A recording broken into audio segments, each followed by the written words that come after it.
Hello everyone. बेटा start कर रहे हैं हम लोग इकोसिस्टम। तो अभी आपके टोटल दो चैप्टर्स रह गए हैं और एक है इकोसिस्टम और दूसरा है बायोडायवर्सिटी एंड कंजर्वेशन। मैं ट्राई करूंगा कि दो लेक्चर में आपको इकोसिस्टम करा दूं और एक सिंगल वन शॉट में बायोडायवर्सिटी और कंजर्वेशन करा दूं ताकि आपका ये सिलेबस कंप्लीट हो जाए। अब आपको क्या करना है बेटा हमारे साथ, अब आपको अपनी भी प्लानिंग करनी है कि यार हम कैसे चीजों को रिवाइज करेंगे। तो मेरा ये मानना है कि अगर हम आज से ही डेली एक चैप्टर रिवाइज करना स्टार्ट करें, जैसे फॉर एग्जांपल आप स्टार्ट कर सकते हो ऑर्गेनिज्म एंड पॉपुलेशन। अगर आप organism and population chapter revise करोगे तो उससे क्या होगा उससे ये होगा कि आपको मतलब आपको सारी चीजें प्रॉपर्ली आ जाएंगी, सारी चीजें अच्छी तरीके से आ जाएंगी और उसके बाद मतलब क्या होगा, चीजें आपके उसमें रहेंगी, मतलब आपको होने लगेगा सारा कुछ प्रॉपर्ली। दूसरी चीज क्या होती है बेटा, अगर किसी कारणवश आपकी एक दिन कोई क्लास कैंसिल भी होती है तो आप प्लीज रिवीजन पे लगा करो, आप अपना टाइम वेस्ट मत किया करो क्योंकि आपके लिए टाइम क्रूशियल है इस वक्त। तो प्लीज पढ़ाई पे ध्यान दो। और मैं हमेशा बिलीव करता हूं कि जब लास्ट का सेगमेंट होता है, आप खुद से देखिएगा कि मैं दोनों में भी मैंने पूरा इकोलॉजी इसलिए भी कराया था कि आप में से बहुत सारे बच्चे ऐसे होते हैं जिनको लगता है आज ही खत्म हो जाना चाहिए, तो आप में से बहुत सारे बच्चे वहां से भी देख सकते हैं, ऐसा कोई इशू नहीं है। क्लियर है? पॉइंट ये है कि हम यहाँ पर उसी को पार्ट्स में पढ़ाते हैं या थोड़ा और कहीं कहीं पॉइंट्स पर एक्सप्लेन करते हैं, पर मैं ट्राई करता हूं क्योंकि बहुत सारे बच्चे हमसे जुड़े हुए हैं, डायरेक्टली इनडायरेक्टली, कुछ यूट्यूब पर देखते हैं, कुछ फ्री करके देखते हैं, तो उसमें ऐसा नहीं है कि आप देख नहीं सकते। तो आप प्लीज अपनी पढ़ाई को पूरी तरीके से कंटिन्यू रखिए, किसी तरीके का कोई भी प्रेशर अपने ऊपर मत लीजिए कि एग्जाम आने वाले हैं आप परेशान हो जाएंगे, ऐसा किसी प्रकार का कोई प्रेशर आप अपने ऊपर मत लीजिए। ठीक है, हम आपको लास्ट तक चीजें देते रहेंगे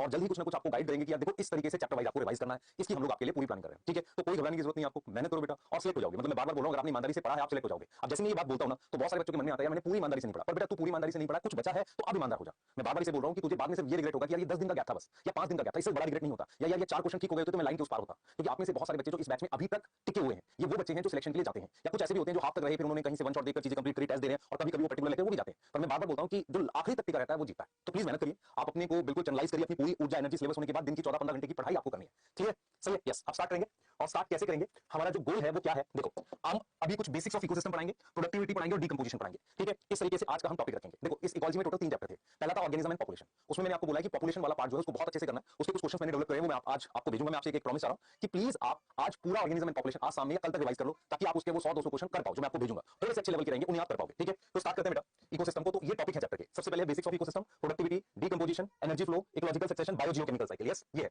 और यहां पर है basics of ecosystem, productivity, decomposition, ये हमारे पास वो टॉपिक है जिनको हम पढ़ेंगे। ठीक है, स्टार्ट करें, चलिए स्टार्ट करते हैं। अच्छा सब भूल जाओ, अब मेरी तरफ ध्यान देना, आपको पूरा समझ आएगा। अगर मैं आपसे कहूं कि इकोसिस्टम क्या होता है, आपने इकोलॉजी पढ़ी थी, इकोलॉजी क्या थी, स्टडी थी, किसकी स्टडी थी, इंटरेक्शन था बायोटिक और एबायोटिक का। बायोटिक एबायोटिक के साथ कैसे इंटरेक्ट करता है, इसकी स्टडी को हमने क्या बोला था, इसकी स्टडी को हमने क्या बोला था, इसकी स्टडी को हमने बोला था इकोसिस्टम। क्या बोला था, इकोलॉजी बोली थी। अब इकोसिस्टम क्या है बेटा, इकोसिस्टम को अगर मुझे डिफाइन करना हो तो उससे पहले मैं चाहूंगा कि इकोलॉजी लिख दूं यहां पे। तो इकोलॉजी क्या है बेटा, स्टडी है, किसकी स्टडी है, स्टडी है इंटरेक्शन की, किसकी स्टडी है इंटरेक्शन की, किसकी बायोटिक प्लस एबायोटिक के, बायोटिक और एबायोटिक के इंटरेक्शन की जो स्टडी है उसको हमने क्या बोल दिया, इकोलॉजी बोल दिया। नाउ अब हम बात करते हैं इकोसिस्टम की। तो इकोसिस्टम क्या है, इकोसिस्टम क्या है इसके बारे में हम बात कर रहे हैं। आप सब लोग पूरा ध्यान मेरी तरफ रखेंगे और इकोसिस्टम क्या है उसके बारे में हम बात करेंगे और वो आपके लिए सबसे इंपॉर्टेंट है, उसको आपको सुनना है। ठीक है, देखो इकोलॉजी स्टडी है। अगर मैं आपसे कहूं कि इकोसिस्टम क्या है, एक ऐसा सेल्फ सस्टेनिंग यूनिट है। सेल्फ सस्टेनिंग मतलब जैसे आपने सेल पढ़ा था कभी, सेल क्या होता है, एक सबसे छोटी यूनिट लाइफ की जिसमें सारा कुछ चल सकता है। यस, ऐसे इकोसिस्टम क्या होता है, एक ऐसी यूनिट होती है, एक ऐसी यूनिट होती है जो क्या है बेटा, जो क्या है, सेल्फ सस्टेनिंग यूनिट है, सेल्फ सस्टेनिंग यूनिट है। ठीक है, तो इकोसिस्टम क्या है हमारे पास, सेल्फ सस्टेनिंग यूनिट है और एक प्रकार की क्या है, फंक्शनल यूनिट है। क्या है, एक प्रकार की क्या है, फंक्शनल यूनिट। आप समझो, तो इकोसिस्टम क्या है हमारे पास, एक सेल्फ सस्टेनिंग यूनिट है, एक प्रकार की फंक्शनल यूनिट है इकोसिस्टम, जिसमें हमारे पास बायोटिक कंपोनेंट एबायोटिक के साथ इंटरेक्ट कर रहे होंगे। आपको समझ में आ रहा है, इकोसिस्टम एक सेल्फ सस्टेनिंग यूनिट है, एक ऐसी यूनिट है जिसमें बायोटिक और एबायोटिक आपस में इंटरेक्ट कर रहे होंगे। क्लियर है ये बात? तो एक ऐसी सेल्फ सस्टेनिंग यूनिट है जिसमें हमारे पास बायोटिक बायोटिक इंटरेक्ट कर रहे होंगे, इंटरेक्ट विद एबायोटिक। क्लियर है, बायोटिक इंटरेक्ट कर रहे होंगे किसके साथ, एबायोटिक के साथ, और ये हमारे पास क्या है, एक फंक्शनल, क्या है, एक फंक्शनल यूनिट है। यस, क्या है ये, एक फंक्शनल यूनिट है। क्लियर है कि नहीं, क्लियर है कि नहीं। यस, तो इकोसिस्टम क्या है हमारे पास, एक सेल्फ सस्टेनिंग यूनिट है, एक फंक्शनल यूनिट है जो बायोटिक इंटरेक्ट कर रहा होगा एबायोटिक से, बायोटिक इंटरेक्ट कर रहा था एबायोटिक से, एक ऐसी यूनिट है जहां पर कुछ फंक्शन चल रहा होगा। क्या आप ये बात समझ पा रहे हो? मतलब इकोसिस्टम कितना बड़ा भी हो सकता है। वहां पर बायोटिक का क्या मतलब है, बायोटिक का क्या मतलब है, सोच। बायोटिक मतलब मान ले मैं तुझे दिखाता हूं ध्यान से, जैसे मान लीजिए कोई एरिया है, यहाँ पर क्या सनलाइट आ रही है, ठीक है, प्लांट फोटोसिंथेसिस कर रहा है, यहाँ कुछ डीकंपोजर्स हैं, ये हेटेरोट्रॉफ है, तो ये बायोटिक है, ये बायोटिक है, तो बायोटिक बायोटिक का कुछ इंटरेक्शन हो रहा है, फूड चेन कह रहे हैं, यहाँ पर क्या हो रहा है, डीकंपोजिशन हो रहा है। यस, यहाँ पर फोटोसिंथेसिस हो रही है, तो जैसे फोटोसिंथेसिस है ना, फोटोसिंथेसिस किसकी वजह से हो रही है बता, एबायोटिक बायोटिक के साथ इंटरेक्ट कर रहा है। तो एक सेल्फ सस्टेनिंग यूनिट जो खुद से चल रही है, उसमें फंक्शनल यूनिट है, फंक्शन मतलब काम करती यूनिट है, जहां पर फोटोसिंथेसिस हो रही होगी, डीकंपोजिशन, सारी चीजें चल रही हैं, इसको अपनी इकोसिस्टम कहते हैं। तो इकोलॉजी इंटरेक्शन का स्टडी है, इकोसिस्टम एक प्रकार का क्या है बेटा, इंटरेक्शन, मतलब एक प्रकार का क्या है, फंक्शनल इंटरेक्शन, मतलब कुछ काम हो रहा होगा। तो मैं बोल सकता हूं, अगर मैं सिंपल भाषा में कहूं तो इकोसिस्टम काम है, काम मतलब फंक्शनल इंटरेक्शन है। क्या है, एक प्रकार का फंक्शनल इंटरेक्शन है इकोसिस्टम। और इकोलॉजी क्या है, इकोलॉजी क्या है, इकोलॉजी क्या है, स्टडी है। इकोलॉजी क्या है, स्टडी है। मेरी बात समझ में आ रही है, स्टडी है। तो हम यहां पर ये कह रहे हैं कि इकोसिस्टम क्या है, एक फंक्शनल इंटरेक्शन, एक ऐसा इंटरेक्शन है जहां पर हम काम करते हुए देखते हैं, मतलब चीजों को, बायोटिक बायोटिक के साथ, बायोटिक एबायोटिक के साथ और एबायोटिक एबायोटिक के साथ ये इंटरेक्ट करते हैं। और किस प्रकार का इंटरेक्शन करते हैं मैं बताता हूं। जैसे मान लो अगर मैं फंक्शनल इंटरेक्शन की बात कर रहा हूं तो फोटोसिंथेसिस होगी। फोटोसिंथेसिस का एक और नाम, अगर मैं फोटोसिंथेसिस कह रहा हूं ना, तो फोटोसिंथेसिस ना लिख के मैं वर्ड लिखता हूं प्रोडक्टिविटी। प्रोडक्टिविटी का मतलब होता है बेटा फोटोसिंथेसिस ये अकेला प्लांट करेगा, लेकिन यहां पर ये कितना खाना बनाए उसे प्रोडक्टिविटी कहते हैं। उसके अलावा और क्या फंक्शन हो सकता है? डिकम्पोजिशन हो सकता है। यस, और क्या हो सकता है? एनर्जी फ्लो, मतलब फूड चेन हो सकती है, एनर्जी फ्लो हो सकता है। और क्या हो सकता है बता बेटा? फोटोसिंथेसिस, डिकम्पोजिशन, एनर्जी फ्लो हो सकता है। और एक बायोजियोकेमिकल साइकिल, क्योंकि बायोजियोकेमिकल साइकिल जो है ना, ये वो साइकिल होती है जिसमें सब कुछ आ जाता है, ये भी सब कुछ आ जाता है। तो ये इकोसिस्टम का फंक्शन है। और इकोलॉजी एक प्रकार की स्टडी, मुझे लगा यहां तक आपको क्लियर हो गया, यहां तक कोई डाउट नहीं होना चाहिए, ठीक है? क्योंकि मैंने थोड़ा समय देके आपको बताया कि what is difference between ecology और इकोसिस्टम। इकोसिस्टम जो हमारे पास है वो एक यूनिट जहां पे सारे काम चल रहे हैं, काम मतलब ये, और वो किसके इंटरेक्शन से चल रहे हैं? बायोटिक बायोटिक, ए बायोटिक बायोटिक, और इकोलॉजी स्टडी। अब क्या हुआ बेटा, हमने कहा कि ठीक है ये कितनी बड़ी यूनिट हो सकती है। और मेरे मन में आएगा ना कि भाई इकोसिस्टम आपने बोला एक यूनिट है, कितनी बड़ी हो सकती है? बहुत बड़ी हो सकती है, बहुत छोटी हो सकती है। तो मेरा ये मानना है कि यूनिट छोटी भी हो सकती है, बड़ी भी हो सकती है, एनसीईआरटी बोलती है इस बात को, लेकिन उसमें वो सारे काम होना चाहिए। तो इसका मतलब on the basis of size, on the basis of size मैं इकोसिस्टम को क्या कर सकता हूं? कैटेगराइज कर सकता हूं। तो इकोसिस्टम आप देखो क्या लिखा है, ecosystem can be visualised as a functional unit. तो ये लाइन आपके लिए इंपॉर्टेंट है। कैसी यूनिट है सर? काम करती यूनिट है। Where living organism, where living organism क्या करेगा? इंटरेक्ट करेगा आपस में, and also surrounding physical environment, and also surrounding physical environment. क्या ये बात ठीक है? क्या ये बात ठीक है? तो ये हो गया इकोसिस्टम, ये इसके लिए हो गया, और ये हो गया क्लासिफिकेशन की हम बात करते हैं। अब जो हम बात बोलेंगे वो ध्यान से सुने, क्या है देखो। सबसे पहले हम बात करते हैं क्लासिफिकेशन ऑफ इकोसिस्टम। हम इकोसिस्टम की क्लासिफिकेशन कर रहे हैं on the basis of size. Size के आधार पर हम क्या कर रहे हैं? इकोसिस्टम की क्लासिफिकेशन कर रहे हैं कि किस तरीके का साइज है, उसके आधार पर हमने इकोसिस्टम को क्लासिफाई कर दिया, ठीक है? सबसे पहले हमने जो स्मॉलेस्ट लिखा है, सबसे छोटे साइज का स्मॉलेस्ट, मान लो कोई डिच हो, डिचेस होते हैं, गड्ढे होते हैं, स्मॉल डिच, गड्ढा, डिचेस, गड्ढे होते हैं ना पानी के भरे हुए, ऐसे छोटे से, वो हो गया। फिर एक पॉन्ड हो गया, मान लो एक पॉन्ड हो गया, फिर रिवर हो गया, फिर मान लो ओशियन हो गया, ठीक है? तो इसको मैं कह सकता हूं नैनो, नैनो मतलब बहुत छोटा इकोसिस्टम। इसको बोल सकता हूं माइक्रो, इसको बोल सकता हूं मैक्रो, इसको बोल सकता हूं मेगा। तो ये साइज के हिसाब से अलग अलग इकोसिस्टम हो सकता है। यस, साइज के हिसाब से क्या हो सकता है? इकोसिस्टम अलग अलग हो सकता है, मतलब आकार के हिसाब से इकोसिस्टम अलग अलग हो सकता है। अब मैं आपसे कह रहा हूं कि अगर आप ध्यान से देखोगे ना बेटा, अगर आप ध्यान से देखोगे कि जो अर्थ है ना, अर्थ है वो बहुत बड़ा इकोसिस्टम है। अर्थ को मैं खुद से कह सकता हूं वो ग्लोबल इकोसिस्टम है। क्या है वो? ग्लोबल इकोसिस्टम है। तो क्या पूरी अर्थ को एज ए यूनिट स्टडी करना पॉसिबल है? बट इसको नॉट पॉसिबल टू स्टडी। इसको पढ़ नहीं सकते अकेले, भाई अकेले नहीं पढ़ सकते, अकेले आप इसको नहीं पढ़ सकते। आप एक ग्लोबल इकोसिस्टम है, इसको हम अकेले नहीं पढ़ सकते। तो क्या किया जाए? मैं आपसे जानना चाहता हूं क्या किया जाए। तो क्यों ना आप अर्थ को छोटी छोटी यूनिट्स में तोड़ दो। जैसे आप क्या करो, कुछ इकोसिस्टम लैंड के बना दो। तो मैंने क्या किया, लैंड इकोसिस्टम में क्या क्या लिख दिया, देख बेटा। लैंड इकोसिस्टम में मैंने लिख दिया डेजर्ट, मैंने लिख दिया फॉरेस्ट, मैंने लिख दिया ग्रासलैंड, ग्रासलैंड, और मैंने यहां पर लिख दिया, मान लो ग्रासलैंड के बाद मैंने खेत, जो मेरे पास क्रॉप फील्ड है, उसको लिख दिया। यस और नो? उसको लिख दिया। और अगर मैं पानी की बात करूं, एक्वेटिक की बात करूं, तो एक्वेटिक में मैंने क्या किया, मैंने रिवर लिख दिया, मैंने पॉन्ड लिख दिया, यस, मैंने ओशियन लिख दिया, ये सब लिख दिया, और साथ के साथ मैंने एक्वेरियम लिख दिया। लेकिन आप एक चीज देख पाओगे कि यार ये जो है ना, ये वाले, ये और ये दोनों मैन मेड है। यस और नो? ये मैन मेड है, और ये जो है ना मेरे पास, ये सब ये नेचुरल है। क्लियर है कि नहीं? तो आपको समझना पड़ेगा कि साइज के हिसाब से आप इकोसिस्टम को क्लासिफाई कर सकते हो ऑन द बेसिस ऑफ कि वो लैंड पर है कि पानी में है। आप बोल सकते हो कि ये सब क्या है, ये टेरेस्ट्रियल इकोसिस्टम है। कैसे बेटा? ये टेरेस्ट्रियल इकोसिस्टम है। यस, और ये क्या है? ये मेरे पास एक्वेटिक इकोसिस्टम है। क्या है बेटा? ये मेरे पास एक्वेटिक इकोसिस्टम है। तो हमारे पास बेटा टेरेस्ट्रियल इकोसिस्टम है, हमारे पास एक्वेटिक इकोसिस्टम है। क्लियर? यस यस, क्लियर है? इस तरह की बातें। अब यहां पर हम एक चीज और यहां पर आपसे बोल सकते हैं, क्या ठीक है हमने इकोसिस्टम को क्लासिफाई कर लिया साइज के हिसाब से और ऐसे भी क्लासिफाई कर लिया, क्या हम इकोसिस्टम को ऐसा भी लिख सकते हैं कि अगर मैं आपसे कहूं कि कंप्लीट और इनकंप्लीट इकोसिस्टम भी हो सकता है? बताओ कंप्लीट इकोसिस्टम क्या होगा? उसमें सारे कंपोनेंट हो, मतलब जैसे मान लो मैंने क्या, ये एक पॉन्ड है, ध्यान सुनो, एक पॉन्ड है, पॉन्ड जो है उस पॉन्ड में मेरे पास सबसे पहले एबायोटिक कंपोनेंट भी है और बायोटिक भी है। इन दोनों के इंटरेक्शन से ये सब चल रहा है, प्रोडक्टिविटी चल रही है, डीकंपोजिशन चल रहा है, एनर्जी फ्लो हो रही है, और अगर आप ध्यान से देखो बायोजियोकेमिकल साइकिल भी चल रही है। यस और नो? ये सब चल रही है। अब क्या होता है बेटा, अब क्या होता है कि अगर किसी ओशन में, डीप ओशन में जाऊं, इधर देखिए ध्यान से, मान लो मैं डीप सी में जाऊं, डीप सी का मतलब ये वाला एरिया, दिस। तो यहां पर आप एक चीज देखो, यहां पर प्रोडक्टिविटी नहीं होगी क्योंकि यहां लाइट नहीं है। अगर लाइट एब्सेंट है तो यहां पर नो प्रोडक्टिविटी। तो बाकी चीजें कैसे चल रही हैं? बाकी चीजें कैसे चल रही हैं? इस इकोसिस्टम से यहां पर चीजें आ रही हैं, मान लो ऊपर वाले हिस्से से कुछ चीजें नीचे पहुंच रही हैं, तो लाइट एब्सेंट है। तो ये कौन सा एग्जांपल हो गया सर? ये इनकंप्लीट इकोसिस्टम हो गया। कैसा हो गया ये इनकंप्लीट इकोसिस्टम हो गया। कोई डाउट है यहां पर? तो हमने इकोसिस्टम को डिवाइड कर दिया है दो हिस्सों में, कंप्लीट और इनकंप्लीट इकोसिस्टम। क्या ये क्लियर है? क्या ये क्लियर है? बताओ क्या ये क्लियर है? तो हमने इकोसिस्टम को डिवाइड कर दिया है, हमने इकोसिस्टम को डिवाइड कर दिया है, ध्यान से सुनेंगे, ध्यान से सुनेंगे। पॉन्ड में एबायोटिक और बायोटिक में, क्लियर है? डीप सी में लाइट एब्सेंट है, उसमें कोई प्रोडक्टिविटी नहीं है। क्लियर है? यहां तक समझ में आ रहा है? यहां तक समझ में आ रहा है? पहले देख लो। क्लियर? ये देख लो बेटा, ये देख लो, हमने लिखा many ecologist regard this entire biosphere as global ecosystem, है ना? यस, और उसको हमने छोटे छोटे उसमें डिवाइड किया। अब आ जाओ आगे। अब देखो यहां पर क्या किया, ये देखो टेरेस्ट्रियल और एक्वेटिक में डिवाइड कर दिया। अर्थ क्या है? एक ग्लोबल इकोसिस्टम है। यस, क्लियर है? सही है। क्रॉप फील्ड और एक्वेरियम मैन मेड है, ये सारे बताइए एनसीईआरटी में, ठीक है? अब चलते आगे। तो आपको लिखना क्या है, पहली स्लाइड ये लिखनी है, आराम से लिख लेना, ठीक है? फिर दूसरी स्लाइड में आपको ये लिखना है, ठीक है? मैन मेड एक्वेटिक पता होना चाहिए, और तीसरी में आपको कंप्लीट और इनकंप्लीट लिखना है। अब मैं कह रहा हूं कि सर आपने क्या क्या पढ़ा दिया इकोसिस्टम की परिभाषा, इकोलॉजी से कैसे अलग है, और कुछ एग्जांपल दे दिए इकोसिस्टम के। आपके घर के बाहर अगर कोई गार्डन है ना, तो वो भी एक इकोसिस्टम है।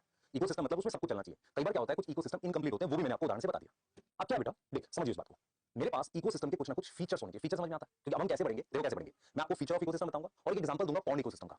उसके बाद हम पढ़ेंगे कि इकोसिस्टम में काम कैसे चलता है। लोग इसको जोड़ो आपस में। पहले हम क्या पढ़ेंगे, क्या क्या फीचर होने चाहिए इकोसिस्टम के, फिर उदाहरण पढ़ेंगे, और फिर हम पढ़ेंगे कि यार काम कैसे चलता है, प्रोडक्टिविटी कैसे होती है, डिकंपोजिशन कैसे होती है, इसकी बात करेंगे। तो आ जाओ। तो हमने क्या किया बेटा, फीचर्स की बात करी। तो सबसे पहला फीचर मैं अगर आपसे कहूं कि इकोसिस्टम क्या है। अगर आप ध्यान से देखो, एक इकोसिस्टम से दूसरे इकोसिस्टम में चीजें मूव कर सकती हैं, तो इकोसिस्टम क्या है? ओपन सिस्टम है। यस, उसमें क्या होता है? एनर्जी एंड अदर कंपोनेंट वो मूव कर सकते हैं एक इकोसिस्टम से दूसरे में। मूव टू अदर इकोसिस्टम, वो मूव कर सकते हैं किससे? अदर इकोसिस्टम में वो मूव कर सकते हैं। क्लियर है ये बात? इसको अपने ने क्या बोल दिया? इसको अपने ने क्या बोल दिया? ओपन सिस्टम बोल दिया। अब आ जाओ स्ट्रक्चरल कंपोनेंट। ये क्या है? ये क्या है? सेकंड, ध्यान से सुनिए, हम बात कर रहे हैं स्ट्रक्चरल कंपोनेंट की। ध्यान से सुनिए बेटा, ध्यान से सुनिए, हम बात कर रहे हैं स्ट्रक्चरल कंपोनेंट की। क्लियर है?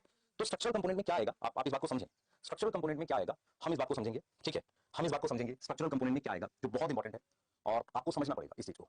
स्ट्रक्चरल कंपोनेंट में क्या आएगा, आपको ये देखना पड़ेगा कि इकोसिस्टम में क्या क्या है। फॉर एग्जांपल, आपके रूम में क्या क्या है? चेयर है, टेबल है, हो सकता है आप जहां बैठ के पढ़ते हो वहां बुक्स रखी हो और वहां क्या काम चल रहा है, स्टडी चल रही है। तो स्ट्रक्चरल कंपोनेंट दो तरीके के हो सकते हैं। एक लिविंग, जैसे भाई आपके रूम में कुछ कीड़े होंगे, आप हो बायोटिक, तो बायोटिक में तो कुछ भी आ सकता है। बायोटिक में प्लांट्स आ सकते हैं, एनिमल्स आ सकते हैं, माइक्रोब्स आ सकते हैं। यस और नो? माइक्रोब्स, तो ये बायोटिक कंपोनेंट होगा। यस, उसके बाद अपने पास हो सकते हैं एबायोटिक कंपोनेंट। अगर आप किसी भी इकोसिस्टम में देखो, एबायोटिक में सॉइल आ जाएगी, लाइट आ जाएगी, टेम्परेचर आ जाएगा। यस और नो? मिनरल्स आ जाएंगे। अब मैं आपसे कहूं कि मरा हुआ ऑर्गेनिज्म सॉइल के अंदर बायोटिक है या एबायोटिक? एबायोटिक मिलेंगे क्योंकि मर गया ना। यस, तो मिनरल्स वगैरह भी किसमें आ जाएंगे? एबायोटिक में आ जाएंगे। अब आप बात करो फंक्शनल कंपोनेंट की। क्या इकोसिस्टम का फंक्शनल कंपोनेंट उसमें क्या काम हो रहा है? जैसे आपके रूम में क्या काम हो रहा है, मान लो आपका रूम में इकोसिस्टम है, क्या काम हो रहा है? सर पढ़ाई हो रही है। ऐसे यहाँ पर फोटोसिंथेसिस होती है, उसे कहते हैं प्रोडक्टिविटी। तो अगर आप इस चैप्टर में देखोगे तो ये फंक्शनल कंपोनेंट की बात करेगा, प्रोडक्टिविटी। दूसरा क्या हो रहा है? सर डिकम्पोजिशन हो रहा है, चीजें टूट रही हैं। चीजें क्यों टूट रही हैं? क्योंकि मरी हुई चीज को डिकम्पोज तो करोगे ना भाई, लिविंग ऑर्गन। अगर कहीं पर फोटोसिंथेसिस से चीजें बनी है तो फिर टूटेंगी भी। तो उसके अलावा तीसरा क्या करोगे? सर एनर्जी फ्लो करेंगे। एनर्जी फ्लो का मतलब क्या होता है? Food chain. यहाँ किसकी बात कर रहे हो? फूड चेन की बात कर रहे हो। और अगर आप ध्यान से देखो ना, अगर आप ध्यान से देखो कि पूरी एक साइकिल होती है किसी भी चीज की, जैसे कार्बन की और इसकी, उन सब में ये भी आ जाता है। जैसे मैं आपसे कहूं, क्या कार्बन साइकिल में फोटोसिंथेसिस इन्वॉल्व नहीं है? तो जो बायोजियोकेमिकल साइकिल है ना, बचा हुआ सारा काम इन्वॉल्व करती है। जैसे फॉर एग्जांपल मैंने कहा यार देखो, एक टर्म है प्रोडक्टिविटी, उसमें खाना बन रहा है, डिकम्पोजिशन, चीजें टूट रही है। फिर मैंने बोला एनर्जी फ्लो हो रही है। एनर्जी फ्लो मतलब एनर्जी एक से दूसरे में जा रही है। फोर्थ हमने बोला biogeochemical cycle. Biogeochemical cycle, clear है? बायोजियोकेमिकल साइकिल की बात करें। क्लियर? यहां तक समझ में आ रहा है? यहां तक समझ में आ रहा है? तो हमारे पास ओपन सिस्टम है, हमारे पास स्ट्रक्चरल कंपोनेंट है, हमारे पास फंक्शनल कंपोनेंट है। क्लियर है? Functional component. अब हम आगे की बात करेंगे। ओपन है, स्ट्रक्चरल है, फंक्शनल कंपोनेंट है, हम आगे की बात करेंगे। ध्यान से सुनना, जो आप कह रहे हो उसको ध्यान से देखेंगे। अब देखो, इसके अलावा इकोसिस्टम में एक होता है स्ट्रैटिफिकेशन। स्ट्रैटिफिकेशन क्या होता है? ध्यान से सुनो, ये होता है vertical distribution of species. Vertical distribution of species क्या मतलब? वो ये तो परिभाषा सी लग रही है, क्या होता है देखो। जैसे मान ले तूने ये फॉरेस्ट इकोसिस्टम देख लिया, इसमें तेरे पास यहां पर ये ट्री है, ऊपर यहां पर ये ट्री है, फिर नीचे यहां पर कुछ हर्ब्स हैं, सॉरी श्रब है, ये क्या है? श्रब है। और फिर नीचे मेरे पास यहां पर कुछ घास है, ये ऐसे यहां पर ये घास है। तो अगर तू ध्यान से देखेगा बेटा, इस एरिया में ट्री है, यहां श्रब है और नीचे हर्ब है। तो अगर मैं ध्यान से देखूं तो ये जो ऊपर एरिया यहां पर ट्री है, यहां पर श्रब है, श्रब, और यहां पर हर्ब और ग्रास है। तो कहीं ना कहीं एक नीचे से ऊपर अलग अलग स्पीशीज है। ट्री यहां पर है ऐसे, फिर ये श्रब है, ये हर्ब है। तो एक वर्टिकल डिस्ट्रीब्यूशन बन रहा है स्पीशीज का। और ये बहुत सारे इकोसिस्टम में, तो पॉन्ड में भी होता है। मान लो तो मैं पॉन्ड की बात करूं, तो पॉन्ड में देखिएगा तो यहाँ बॉटम पे अलग एनिमल होंगे, होंगे कि नहीं होंगे बता? यहाँ मिड में अलग होते हैं, तुमने पढ़ा भी है उसमें स्ट्रेटेजीज में, कभी पहले पढ़ा था। फिश होती है, नीचे रहती है, ऊपर रहती है। ऐसे ही मेरे पास यहाँ पर टॉप पर मेरे पास फाइटोप्लैंक्टन होते हैं जो फोटोसिंथेसिस करते हैं, ये सारे होते हैं। तो ये तो पॉन्ड में भी होता है। तो vertical distribution of species ecosystem में मिलता है, ये आपको ध्यान रखनी है। क्लियर? बताओ बिल्कुल जल्दी से, ये क्लियर है? तो इकोसिस्टम एक ओपन सिस्टम है, इकोसिस्टम में स्ट्रक्चरल कंपोनेंट होता है, इकोसिस्टम में हमारे पास क्या होता है? फंक्शनल कंपोनेंट होता है, और इकोसिस्टम में वर्टिकल डिस्ट्रीब्यूशन ऑफ स्पीशीज होती है। क्या ये चीज क्लियर है? क्या ये चीज क्लियर है? देख लो बेटा, ठीक है बेटा। तो हमारे पास ये ओपन सिस्टम है, ठीक है, आप देख लो, ये ओपन सिस्टम है, ठीक है। इसके स्ट्रक्चरल कंपोनेंट है, फंक्शनल कंपोनेंट है, स्ट्रैटिफिकेशन की हम बात देख रहे हैं, ठीक है। अब मैं आपसे कुछ चीजें कहूंगा। देखो, हमने आपको इकोसिस्टम के कुछ बेसिक फीचर बता दिए। एक चीज और हम लोग कभी पढ़ाते थे बेटा, इसमें एक पढ़ाते थे स्टैंडिंग क्रॉप और स्टैंडिंग स्टेट। स्टैंडिंग क्रॉप क्या होता है मैं आपको बता देता हूं, आप इसको आगे भी पढ़ेंगे। देखो स्टैंडिंग क्रॉप क्या होता है, जैसे मान लो मैंने कोई इकोसिस्टम ले लिया, मान लो मैंने कोई इकोसिस्टम ले लिया या कोई फूड चेन का ट्रॉफिक लेवल ले लिया। तो स्टैंडिंग क्रॉप क्या होता है? टोटल बायोमास होता है, टोटल बायोमास। अगर हम बायोमास की कह रहे हैं तो हम बात कर रहे हैं लिविंग की, ठीक है। किस पर? एट एनी ट्रॉफिक लेवल, किसी भी ट्रॉफिक लेवल पर। ट्रॉफिक लेवल क्या होता है? जैसे आप फूड चेन पढ़ते हो तो प्रोड्यूसर पता है आपको, प्लांट, तो खाना बनाने वाले कितने हैं, उनका कितना बायोमास है। मतलब मान लो कोई एरिया ले लो, ये इकोसिस्टम ले लिया, उस पे प्रोड्यूसर कितने, खाना बनाने वाले कितने, उनका टोटल बायोमास। तो total biomass living at any trophic level is known as standing crop. इसको हम क्या नाम दे देते हैं? स्टैंडिंग क्रॉप का नाम दे देते हैं। कोई डाउट है यहाँ पे? ठीक है, मान लो मैं आपको फिर रिपीट कर रहा हूं, मान लो पॉन्ड इकोसिस्टम है। पॉन्ड इकोसिस्टम में कुछ प्लांट होते हैं, फाइटोप्लैंक्टन होते हैं जो खाना बनाने वाले होते हैं। उन सबका मिला के कितना बायोमास है, उसे हम उसकी स्टैंडिंग क्रॉप कहते हैं, उस ट्रॉफिक लेवल की। यस, ऐसे क्या होता है, एक टर्म होती है स्टैंडिंग स्टेट। स्टैंडिंग स्टेट का मतलब है, देखो स्टैंडिंग वर्ड होता है गिवन टाइम पर, तो स्टैंडिंग स्टेट का मतलब है किसी भी गिवन टाइम पर सॉइल में कितने मिनरल है ना, किसी भी गिवन टाइम पे, at any given time, at any given time, किसी भी गिवन टाइम पर हमारे पास मिनरल्स कितने प्रेजेंट है। मिनरल्स प्रेजेंट है किस पे? In soil. सॉइल में कितने मिनरल प्रेजेंट है उसको हम क्या बोलते हैं? स्टैंडिंग स्टेट बोलते हैं। क्या बोलते हैं? स्टैंडिंग स्टेट बोलते हैं। क्लियर है? तो किसी भी गिवन टाइम पर हमारे पास कितने मिनरल्स प्रेजेंट है, कितने मिनरल्स प्रेजेंट है, उसको हम क्या बोलते हैं? उसका स्टैंडिंग स्टेट बोलते हैं। क्या बोलेंगे बेटा? स्टैंडिंग स्टेट बोलेंगे। क्या ये बात समझ में आ रही है? क्या ये बात समझ में आ रही है? तो स्टैंडिंग क्रॉप क्या होता है, स्टैंडिंग स्टेट क्या होता है, ठीक है। और हमारे पास आगे की हम बात कर रहे हैं, ठीक है, आगे की हम बात कर रहे हैं, ठीक है। दूसरा दूसरा साइज ऑफ इकोसिस्टम की हम बात कर रहे हैं। किसकी बात कर रहे हैं? साइज ऑफ इकोसिस्टम की। भाई चलो ये तो हम पढ़ चुके हैं ना, हाँ, इकोसिस्टम का साइज पढ़ चुके हैं, स्ट्रैटिफिकेशन पढ़ चुके हैं, ये तो पढ़ चुके हैं ना। आगे आ जाओ। अब देखो कुछ क्वेश्चन है बेटा, मैंने कराए भी हुए हैं पहले भी, या नहीं सॉरी कराए नहीं, यहाँ पे करा रहा हूँ, यूट्यूब पे कराए थे, ठीक है। देखो, which is not part of ecosystem. तो अगर आप देखोगे इकोसिस्टम का ये प्रोड्यूसर है, हर्बीवोर है, सॉइल है, सन पार्ट नहीं होता, सनलाइट पार्ट होता है। अगर इकोसिस्टम का सन पार्ट होगा, सनलाइट पार्ट होगा। यस, कंप्लीट इकोसिस्टम कौन सा होता है? जिसमें ये सारे होते हैं, प्रोड्यूसर, कंज्यूमर, डिकंपोजर। यस, इसे कंप्लीट इकोसिस्टम कहते हैं। उसके बाद इकोसिस्टम नॉट है फीचर। ओपन सिस्टम, हमने भी कहा इकोसिस्टम ओपन होता है, फंक्शनल यूनिट है, फिक्स बाउंड्री नहीं होती, ऐसा नहीं होता कि ऐसे लाइन बनी हुई है, भाई पॉन्ड की कोई लाइन थोड़ी बनी हुई है, तो फिक्स बाउंड्री नहीं होती। Ecosystem should have functional component, all नहीं होगा बेटा, ऑल वर्ड गलत है, ऑल बायोटिक, ऑल एबायोटिक, जरूरी सारे प्लांट्स हो, ठीक है, इसलिए ए आएगा, इसलिए क्या आएगा, ए आएगा, ठीक है। अब आ गया, अब अपने जो बात कर रहे हैं पॉन्ड इकोसिस्टम एक एग्जांपल, देखो मेरी बात सुन, तेरी एनसीईआरटी ने फिर क्या कहा है, जैसे हमने कहा क्या आपको फीचर के बाद अपने बात करेंगे, एक इकोसिस्टम का एग्जांपल लेके, जैसे ये पॉन्ड है, ये देखो पॉन्ड दिख रहा है, अब पॉन्ड में मेरे पास कई तरह के कंपोनेंट होंगे, पहला तो मान लो बायोटिक क्या होगा, कुछ प्लांट्स यहाँ होंगे कॉर्नर पर, तो बायोटिक में मेरे पास क्या होंगे, प्लांट्स होंगे, ध्यान दे बेटा, बायोटिक में मेरे पास क्या होंगे, क्या होंगे, प्लांट्स होंगे, यस, ठीक है, बायोटिक में हमारे पास क्या है, प्लांट्स है, ठीक है। दूसरा हमारे पास क्या है, फाइटोप्लैंक्टन है, फाइटोप्लैंक्टन है, ठीक है, क्लियर है। उसके बाद हमारे पास क्या है, हर्ब्स है, ये सारी चीजें हैं, ये मतलब कुछ हर्ब्स वगैरह होते हैं हमारे पास, यस, ये बायोटिक में है। अब आ जाते हैं हम ए बायोटिक में, हम आ जाते हैं ए बायोटिक में। ए बायोटिक में क्या है, ध्यान सुनिए, ए बायोटिक में क्या है हमारे पास, ए बायोटिक में क्या है हमारे पास, क्या है ध्यान सुनिए, हम ए बायोटिक की बात करें, ऊपर लिखा भी हुआ है यार, ये क्या है, मतलब ए बायोटिक में मेरे पास क्या होगी, लाइट होगी, पॉन्ड में लाइट तो पड़ती है, उसके बाद सॉइल होती है ना, मिनरल्स होते हैं, पानी होता है, वाटर होता है, टेम्परेचर होता है, ये हो गया। अब ये तो प्लांट, ये तो प्रोड्यूसर हो गए, फिर मेरे पास फिश होगी, यस, है ना, कुछ इंसेक्ट होंगे, यस, और कुछ डीकंपोजर होंगे। अब ये डीकंपोजर्स बेटा क्या हो सकते हैं, बैक्टीरिया हो सकते हैं, कुछ फ्लैजिलेट्स हो सकते हैं। तो आपको ये एनसीईआरटी ने क्या बोला ना, एनसीईआरटी ने बोला है कि जो पॉन्ड इकोसिस्टम है, पॉन्ड इकोसिस्टम एक सिंपल इकोसिस्टम है, सिंपल इकोसिस्टम है, जो ईथॉस, ईथॉस का मतलब होता है, ईथॉस का मतलब होता है टू अंडरस्टैंड ईथॉस, ईथॉस मतलब आत्मा, main point, ईथॉस of ecosystem, ईथॉस of ecosystem, ठीक है, क्लियर है, यस, सही है, बिल्कुल ठीक है। तो ये हमारे पास क्या है, ये हमारे पास क्या है, बायोटिक है, ए बायोटिक, बायोटिक है, ये चीज हमने यहाँ पर लिखी है। तो a biotic ecosystem, biotic ecosystem, yes, और यहाँ पर हम बात कर रहे हैं पॉन्ड इकोसिस्टम की। कोई डाउट यहाँ तक, यहाँ तक कोई डाउट आपके पास, देख लो ध्यान से, यहाँ तक कोई डाउट नहीं। अब आगे की बात करते हैं बेटा, देख ध्यान से, आगे देख, अब आ जाते हैं बेटा, ये चीज ध्यान रखना, इसमें पॉन्ड इकोसिस्टम को लेकर इसने बोला है कि अगर आपको इथॉस देखना, इथॉस मतलब आत्मा, मेन पॉइंट समझना है, इथॉस मेन पॉइंट समझना है, तो पॉन्ड इकोसिस्टम क्या है, सेल्फ सस्टेनेबल, मतलब एक ऐसा इकोसिस्टम है जो खुद से चल रहा है, देखो क्या कह रहा है, ठीक है, और वो कॉम्प्लेक्स इंटरेक्शन, सिंपल है लेकिन कॉम्प्लेक्स इंटरेक्शन एक्सप्लेन कर सकता है, ठीक है, क्लियर है। उसमें ए बायोटिक कंपोनेंट के नाम देख लो, पानी है ना, डिसॉल्व और इनऑर्गेनिक न्यूट्रिएंट्स हैं, बॉटम पे चीजें होंगी, लाइट होगी, ये सब है, देखो सोलर इनपुट है ना, साइकिल ऑफ टेंपरेचर है, डे लेंथ है, ये सब आ रहा है।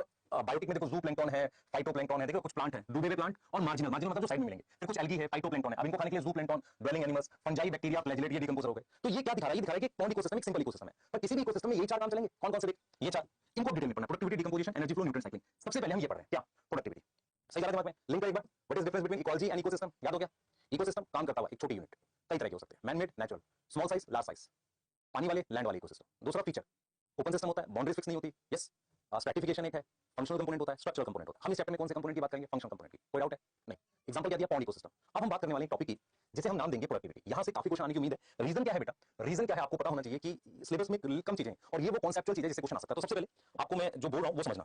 देखो हमने यहां पर लिखा प्राइमरी प्रोडक्शन, प्राइमरी मतलब पहला, तो सबसे पहले खाना कौन बनाता है, सब प्लांट बनाते हैं। तो प्राइमरी प्रोडक्शन होता है amount of biomass, amount of biomass, amount of biomass per unit area, per unit area, amount of biomass per unit area, per unit area में कितना बायोमास है, पर यूनिट एरिया में कितना बायोमास है, उसको हम कह रहे हैं प्राइमरी प्रोडक्शन। प्राइमरी प्रोडक्शन मतलब जैसे मान लो मैंने एक एरिया ले लिया, मान लो मैंने एक बड़ा सा इकोसिस्टम ले लिया, अब मैंने क्या किया, इतना बड़ा एरिया ले लिया, इसमें जितने भी प्लांट है वो कितना खाना बना रहे हैं, कितना बायोमास बना रहे हैं, उसको हमने नाम दिया प्राइमरी प्रोडक्शन। तो अगर मैं यहाँ पर प्राइमरी प्रोडक्शन की यूनिट लिखूंगा तो मैं क्या लिखूंगा बेटा, मैं लिखूंगा किलो कैलोरी, देखो एनर्जी में कर रहे हैं पर मीटर स्क्वायर। आप देखो 1 मीटर स्क्वायर में कितनी एनर्जी, और हम लिख सकते हैं ग्राम पर मीटर स्क्वायर, ये यूनिट है। तो पर यूनिट एरिया पर मीटर स्क्वायर। बायोमास को किसमें मेजर कर रहे हैं, आप देखो अगर क्वेश्चन आ जाए बायोमास मेजर इन, बताओ एनर्जी और मास में भी, आप हम लिख सकते हैं वेट में, इसमें हम इसको मेजर कर रहे हैं, यस और नो, यस। अब आओ what is primary productivity, clear है, यस यस। प्राइमरी प्रोडक्टिविटी क्या होती है, ध्यान से सुनना, ध्यान से सुनना, ठीक है, ध्यान से सुनना। What is primary productivity, same चीज लिखेंगे, क्या है, amount of biomass per unit area, और यहां पर मुझे टाइम लाना पड़ेगा, इन गिवन टाइम, या इन हम लिखेंगे ईयर, या हम कोई यूनिट टाइम लिखेंगे, किसी भी टाइम। तो मैं इसको ऐसे भी तो लिख सकता हूं, अगर मैं टाइम ला रहा हूं तो मैं ऐसे भी तो लिख सकता हूं, रेट, रेट मतलब speed, rate of primary production, मैं टाइम से डिवाइड कर रहा हूं ना, तो रेट ऑफ प्राइमरी प्रोडक्शन, उसको हमने क्या नाम दिया, known as primary productivity. Rate of primary production is known as primary productivity. क्या ये बात समझ में आ रही है, क्या ये बात समझ में आ रही है। तो रेट ऑफ प्राइमरी प्रोडक्शन, उसको हम क्या नाम दे रहे हैं, प्राइमरी प्रोडक्टिविटी का नाम दे रहे हैं, क्लियर है, क्लियर है, yes. How primary production is different from primary productivity, how primary production is different from primary productivity, primary production कैसे अलग है प्राइमरी प्रोडक्टिविटी से, ये हमें बताएं, ये हमें बताएं जल्दी से। How primary production different from primary productivity. तो प्राइमरी प्रोडक्शन क्या है, what is primary production, amount of biomass, ठीक है, अमाउंट ऑफ बायोमास है, सही है, ये अमाउंट है। प्राइमरी प्रोडक्टिविटी रेट है, रेट मतलब स्पीड। अब जैसे मान लो मैंने लिखा है प्राइमरी प्रोडक्टिविटी, इसकी यूनिट क्या लिखूंगा, बता देख, यूनिट अगर मुझे लिखनी है उसकी, तो यूनिट लिखूंगा किलो कैलोरी पर मीटर स्क्वायर, मैं ईयर लिख दिया, यस। ऐसे दूसरा मैंने लिख दिया ग्राम पर मीटर स्क्वायर पर ईयर, ऐसे मैंने यूनिट लिख दी, तो ये यूनिट हो गई इसकी, ये बात समझ पा रहे हो, ये क्या हो गई बेटा, यूनिट हो गई। तो प्राइमरी प्रोडक्शन और प्राइमरी प्रोडक्टिविटी कैसे अलग है, ये इंपॉर्टेंट है, ये आपको अपने दिमाग में बिठाना है, कोई डाउट। चलो अब मैं आपसे कहता हूं, देखो सर आपने पहले तो पढ़ा the primary production, primary production मतलब मान लो आपने एक एरिया ले लिया, इसमें जितने भी प्लांट है उन्होंने कितना खाना बनाया, दैट इज प्राइमरी प्रोडक्शन। अगर मैं पूरे साल भर का देख लूं, दैट इज प्राइमरी प्रोडक्टिविटी। अब पॉइंट ये है कि हम पढ़ते क्या है, प्राइमरी प्रोडक्शन पढ़ते हैं या प्रोडक्टिविटी पढ़ते हैं। नॉर्मली हम प्राइमरी प्रोडक्टिविटी पढ़ते हैं, उसका एक रीजन है। जैसे मान लो मैं आपको एग्जांपल देता हूं, मान लो आपके पास एक डेजर्ट है, डेजर्ट में कभी एक महीने बारिश हो गई, तो उस पर्टिकुलर मंथ में प्राइमरी प्रोडक्शन बढ़ जाएगी, लेकिन जब आप पूरे साल का देखोगे ना, पूरे 12 महीने का, तो प्राइमरी प्रोडक्टिविटी डेजर्ट की कम होती है। ऐसे अगर आप किसी फॉरेस्ट की देखो, ट्रॉपिकल फॉरेस्ट की, तो उसमें प्राइमरी प्रोडक्टिविटी साल भर बारिश चलती है, एक जैसी रहती है। पॉइंट यहां पर ये है कि प्राइमरी प्रोडक्शन किसी गिवन समय की होती है, किसी पर्टिकुलर टाइम की होती है, और प्राइमरी प्रोडक्टिविटी साल भर की होती है। तो आप अपने दिमाग में सोचो कि किसको यूज करेंगे कंपैरिजन के लिए। अगर मुझे चीजों को कंपेयर करना है, प्राइमरी प्रोडक्शन से कर पाऊंगा या प्रोडक्टिविटी से? डेफिनेटली प्राइमरी प्रोडक्टिविटी से। क्यों? ऐसा क्यों है हमारे पास? ऐसा इसलिए है बेटा क्योंकि प्राइमरी प्रोडक्टिविटी क्या है बेटा, ध्यान से सोचो। प्राइमरी प्रोडक्टिविटी पूरे साल भर का होता है। तो आप देखो मैंने यहां लिखा है क्या, देखो हमारे पास क्या है, मान लो एक फॉरेस्ट दे दिया इसने कहा है कि मार्च के महीने में ट्रॉपिकल फॉरेस्ट और टेम्परेट फॉरेस्ट में ये क्या दे रखी है, प्रोडक्टिविटी दे रखी है। तो मान लो मार्च में इतनी थी, मई में इतनी थी, इसको ऐड कर दो टेम्परेट को, कितना हो गया सर? 30 आ गई। ये ऐड कर दो, ये देखो कितनी आ गई सर, ये तो ज्यादा आ रही है, मान लो 31 आ रही है। आपको दिख रहा है मैं क्या कर रहा हूं? मैं कह रहा हूं हो सकता है कि हमारे पास अगस्त में टेम्परेट फॉरेस्ट में ज्यादा बारिश होने से ये प्राइमरी प्रोडक्शन दे रखी है, क्या दे रखी है, ये सब प्राइमरी प्रोडक्शन दे रखी है। लेकिन जब मैं साल भर की निकालूंगा तो प्राइमरी प्रोडक्टिविटी हो जाएगी। तो मैं ये कह रहा हूं कि हो सकता है, देख लो टेम्परेट में मार्च में ज्यादा है, मई में इसकी ज्यादा है, ठीक है, अगस्त में मान लो इसकी ज्यादा है, यस आप देख पा रहे हो। पर अगर आप साल की निकालोगे तो ये ज्यादा आ रही है। तो मैं ये कह रहा हूं ये सब क्या दे रखे हैं, ये प्राइमरी प्रोडक्शन दे रखे हैं। तो जो प्राइमरी प्रोडक्शन होते हैं ना, प्राइमरी प्रोडक्शन जो होते हैं वो ये हैं और ये हैं। तो प्राइमरी प्रोडक्शन वो होता है जो किसी गिवन टाइम का है, मार्च का, मई का, ऐसे। प्राइमरी प्रोडक्टिविटी साल भर की होती है। तो ये साल भर की प्राइमरी प्रोडक्टिविटी अगर आप ध्यान से देखें, यस, तो आपको ये समझ में आएगा कि प्राइमरी, नोट में लिखेंगे इसे, प्राइमरी प्रोडक्शन जो होती है वो गिवन टाइम की होती है, इज फॉर गिवन टाइम, किसी गिवन टाइम की है, yes. But primary productivity year की होती है, but primary productivity is of year, is of year, पूरे के पूरे साल भर की हमारे पास क्या होती है, प्राइमरी प्रोडक्टिविटी होती है। क्या यहां तक किसी को डाउट है? बता दो। यहां तक किसी को डाउट है? बता दो। यहां तक किसी को डाउट है? नहीं होगा, ठीक है। तो हमारे पास ध्यान देंगे, हमारे पास टाइप ऑफ प्राइमरी प्रोडक्टिविटी है। सबसे पहली प्राइमरी प्रोडक्टिविटी होती है, देखो प्राइमरी प्रोडक्टिविटी की भी टाइप होती है, मेरी बात समझना, आपको आइडिया लग जाएगा। देखो कैसे, मान लो ये प्लांट है, इस पर लाइट पड़ी, इसने साल भर में 100 केजी फूड बायोमास बनाया, फूड प्रोड्यूस किया, 100 केजी खाना बनाया। लेकिन एक साल के बाद इसका वेट जो है, मान लो अभी इसका वेट था 300 केजी, लेकिन एक साल के बाद जो इसका वेट बढ़ा वो बढ़ा सिर्फ 380 केजी। मतलब इसने खाना कितना बनाया, 100 केजी, पर इसका वेट सिर्फ 80 केजी इंक्रीज हुआ, बाकी 20 केजी कहां गया? वो होती है रेस्पिरेशन लॉस। मतलब क्या हुआ, अगर मैं आपसे कहूं, मैं किसी एरिया के जितने भी प्लांट है उन्होंने साल भर में कितना खाना बनाया, उसको कहते हैं ग्रॉस प्राइमरी प्रोडक्टिविटी। पर उसमें से कुछ खर्चा वो अपने लिए भी तो करेंगे। क्या प्लांट का सारा पार्ट फोटोसिंथेटिक होता है? नहीं, रूट फोटोसिंथेसिस नहीं करती। क्या प्लांट का फोटोसिंथेटिक पार्ट रेस्पिरेशन नहीं करता है? तो प्लांट अगर खाना बनाता भी है तो कुछ ना कुछ रेस्पिरेशन में खर्चेगा, यस और नो, सोच, यस करेगा। तो टाइप ऑफ प्राइमरी प्रोडक्टिविटी दो है, एक है जीपीपी, जीपीपी की फुल फॉर्म है gross primary productivity. Gross primary productivity का मतलब होता है कि टोटल खाना कितना बनाया। ग्रॉस प्राइमरी प्रोडक्टिविटी का मतलब है कि total amount of biomass, total amount of biomass produce, कितना खाना बनाया, प्रोड्यूस किसमें, यूनिट एरिया और पर यूनिट टाइम, मतलब टाइम निकले ना साल भर में, यस मैं लिख सकता हूं ईयर टाइम में। अब क्या होता है बेटा, क्या होता है कि ऑन फूड जो सिंथेसाइज हुआ है not increase mass of plant. भाई सारे का सारा मास नहीं बढ़ाता है प्लांट का, यस और नो, यस। तो इसको हमने क्या बोला, इसको हमने बोला this is GPP, gross primary productivity. Now second is NPP क्या है, नेट प्राइमरी प्रोडक्टिविटी, तो एनपीपी का मतलब है नेट प्राइमरी प्रोडक्टिविटी। नेट मतलब क्या होता है आप समझो, नेट जो होता है वो क्या होता है, वो होता है GPP minus R is equal to NPP. क्या मतलब हुआ, जैसे मान लो मैं फिर बार-बार बोल रहा हूं, कोई एरिया ले लो, उसमें 100 प्लांट है, उन्होंने खाना बनाया 1000 केजी का, पर वजन उनका सिर्फ 800 केजी बढ़ा, तो आप देख तो वही पाओगे ना जो बढ़ेगा, बोल बेटा वही देख पाएगा ना। तो एनपीपी नेट क्या होती है, इसमें से ये क्या है, ये ग्रॉस है, ये क्या है बेटा, ग्रॉस है, और ये क्या है, नेट है। नेट में से क्या माइनस किया, रेस्पिरेशन लॉस माइनस किया। आपको पता होना चाहिए कि प्लांट जो है रेस्पिरेशन करेगा, जिंदा रहेगा, है ना, तो कुछ ना कुछ तो वो खाएगा भी ना, कुछ मतलब कुछ ग्लूकोज यूज भी तो करेगा, तो वो उसमें से माइनस करना है। तो अगर मैं आपसे कहूं कि अवेलेबल क्या है, अगर मैं आपसे पूछूं अवेलेबल क्या है, व्हाट इज अवेलेबल, मैं कहूं कि अगर हमें क्या दिखती है, अगर आपको कोई क्वेश्चन पूछे नोट में मैं लिख देता हूं अवेलेबल इज या विजिबल इज। विजिबल क्या होती है, एनपीपी और जीपीपी। मुझे दिखेगी क्या, मुझे दिखेगी हमेशा एनपीपी, मुझे क्या दिखेगी, एनपीपी दिखेगी। कोई डाउट है बताओ, कोई डाउट है, मुझे एनपीपी दिखेगी, नेट प्राइमरी प्रोडक्टिविटी मुझे दिखेगी। कोई डाउट है यहां पर, बता दो, सोचो,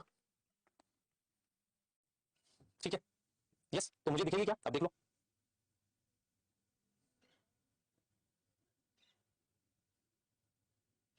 ठीक है, मुझे दिखेगी क्या, मुझे दिखेगी, ध्यान से सुनो, मुझे जो दिखेगी वो क्या विजिबल होगी, मुझे एनपीपी विजिबल होगी, यस ये चीज समझ में आ रही है, ये मुझे विजिबल होगी। कोई डाउट है, कोई डाउट, यस। अब आ जाओ, देखो देख मेरी बात सुन ध्यान से, अभी मैं फिर समझा रहा हूं, तेरे को आइडिया लग जाएगा। ये प्लांट है,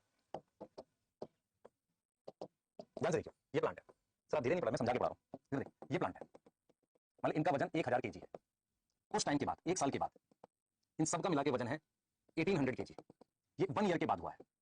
तो मुझे बता एनपीपी क्या है, एनपीपी आएगा 800 केजी, क्योंकि जो विजिबल होगी तो वो तो वही होगी। अब मान लीजिए मेरे को कोई कहता है कि सर रेस्पिरेशन जो हुआ था वो 200 केजी का हुआ था, तब मैं जीपीपी निकाल पाऊंगा। तो जीपीपी क्या होगी, जीपीपी कैसे निकल, क्या होता है, GPP minus R is equal to NPP होता है ना। तो अगर तुझे जीपीपी निकालना हो, ग्रॉस निकालना हो, तो एनपीपी प्लस आर करेगा कि नहीं करेगा। तो बढ़ता क्या है, एक्चुअल इंक्रीज क्या होता है, एक्चुअल इंक्रीज एनपीपी होता है। ध्यान से समझ बेटा, actual increase is NPP, actual increase is NPP. आप समझो एक्चुअल इंक्रीज क्या है, एनपीपी है, मेरी बात समझो ध्यान से। तो NPP can be greater than GPP, NPP जो है वो बड़ा है, NPP can be greater than GPP, yes. NPP जो है वो बड़ा है किससे, जीपीपी से बड़ा है। क्लियर है, यस और नो, बताओ क्या ये सही है, नहीं सही है, क्योंकि जीपीपी ग्रॉस बड़ा होगा एनपीपी से, यस यस कैन, मैं आपसे एक सवाल पूछूं, कैन, अच्छा देखो आगे, why plants drop leaf in season, देखो ये प्लांट है ना, अभी क्या है, अभी मान लो ये फॉल का सीजन क्या होता है, जब वो लीफ गिरा देता है, रीजन क्या, सुनना ध्यान से, क्या होता है एक्चुअली में, क्या होता है, एक पतझड़ आती है जब प्लांट अपनी लीफ गिरा देता है, क्योंकि उसके बाद विंटर या कुछ ऐसा आने वाला होता है, तो होता ही है बेटा कि विंटर में फोटोसिंथेसिस कम होगी, पर अगर रेस्पिरेशन प्लांट कर रहा है तो खर्चा उतना ही लगेगा ना। तो अगर आपसे कोई बोले कि यार प्लांट अपनी लीफ गिरा रहा है, क्यों गिरा रहा है, क्योंकि वो क्या करना चाह रहा है, वो डिक्रीज करना चाह रहा है रेस्पिरेशन लॉस, डिक्रीज करना क्या चाह रहा है सर, रेस्पिरेशन लॉस को वो डिक्रीज करना चाह रहा है, घटाना चाह रहा है, यस और नो, यस और नो, सोचो खुद से सोचो, सोचो। अच्छा मुझे बताओ, नेट और gross can be zero equal, no, reason ऐसा पॉसिबल ही नहीं है, it is not possible, it is not possible, plant not respire, वो रेस्पिरेशन ही ना करे, एनर्जी बनाए ही ना, ऐसा हो नहीं सकता। Can NPP be zero, possible है, कब पॉसिबल है बताओ, कब पॉसिबल है एनपीपी जीरो, देखो मैं बताता हूं, GPP minus R is equal to NPP होता है, मान लो विंटर है, विंटर है, विंटर में क्या होगा, जीपीपी 10 है तो रेस्पिरेशन भी 10 है, तो एनपीपी क्या होगी, ये जीरो आ जाएगी, उससे क्या दिखेगी आपको, ग्रोथ नहीं दिखेगी। अगर कोई प्लांट ग्रो नहीं कर रहा, मैं बार बार बोल रहा हूं, इसको इंपॉर्टेंट है, अगर कोई plant, if plant not grow, अगर वो नहीं ग्रो कर रहा है, इसका क्या मतलब है, इसका मतलब है कि उसका एनपीपी जीरो है, उसका मतलब है कि जितना वो खाना बना रहा है, प्लांट प्रोड्यूस कर रहा है, उतना वो स्पेंड कर रहा है किसमें, स्पेंड इन रेस्पिरेशन, उतना वो रेस्पिरेशन में स्पेंड कर रहा है, क्लियर, उतना वो रेस्पिरेशन में स्पेंड कर रहा है, ठीक है, क्लियर। तो NPP can be greater than, NPP can be greater than GPP, पहला point. By plant drop leaf in season of fall, season of fall में प्लांट लीफ गिरा देता है, ठीक है, क्लियर है, yes. Can NPP is equal to GPP, it is not possible, ठीक है, इट इज नॉट पॉसिबल, ये पॉसिबल नहीं है। Can NPP be zero, possible है, पॉसिबल है बताओ, यस पॉसिबल है, ठीक है, क्लियर। ये वो टॉपिक है जिससे बहुत सारे क्वेश्चन बनने की मैं रीजन बताता हूं क्यों। इकोलॉजी का एक मेजर पार्ट डिलीट है, एनवायरमेंटल इशू, ठीक है, उसने वो भी हटा दिया, बायो जियोकेमिकल साइकिल और शायद इकोलॉजिकल सेक्शन इस चैप्टर में से हटा दिया शायद, और मैं नेक्स्ट लेक्चर में पढ़ाऊंगा आपको, ठीक है, कोई दिक्कत नहीं है, रीजन क्या है कि शायद आ जाए, मैंने बोला ना चैप्टर का कोई पार्ट डिलीट कर लो यार, क्यों परेशान, थोड़ा सा टाइम लगेगा, ठीक है, पर ये वाला पार्ट डिलीट नहीं, इससे अच्छे क्वेश्चन पूछेगा, और इस तरह के क्वेश्चन आए नहीं, ये मैंने बनाया, मैं बार बार बोल रहा हूं, मैंने जब भी पढ़ाया है कोशिश करिए कि इस वाले पार्ट में से कुछ अच्छा निकल के आए आपके पास, ठीक है, नोट कर लो इसको एक बार। तो आपके पास आगे प्राइम, देखो आप अगर समझो, मैं आपसे कहूं कि आपकी सेविंग्स जीरो, इसका ये मतलब नहीं है ना कि आप कमा नहीं रहे हो, जितना कमा रहे हो उतना खर्चा है, तो जितना जीपीपी है उतना आर है, तो एनपीपी जीरो हो सकता है, पर क्या ऐसा हो सकता है कि जितना कमाओ उतनी सेविंग है, can GPP is equal to NPP, कैसे पॉसिबल है, खर्च खाएगा नहीं, रोटी नहीं खाएगा, ऐसे प्लांट रेस्पिरेशन तो करेगा ना, सोच लॉजिकली सोच, यस। और कौन से ऐसे सीजन होते हैं जब प्लांट ग्रो नहीं करता, विंटर, क्यों नहीं ग्रो कर रहा है, जितना बना रहा है उतना खर्च हो जा रहा है, और प्लांट बड़ी बड़ी लीव्स गिरा देता है विंटर के आसपास, क्यों, उसको पता है कि उतना बना ही नहीं पाएगा, यस, यस।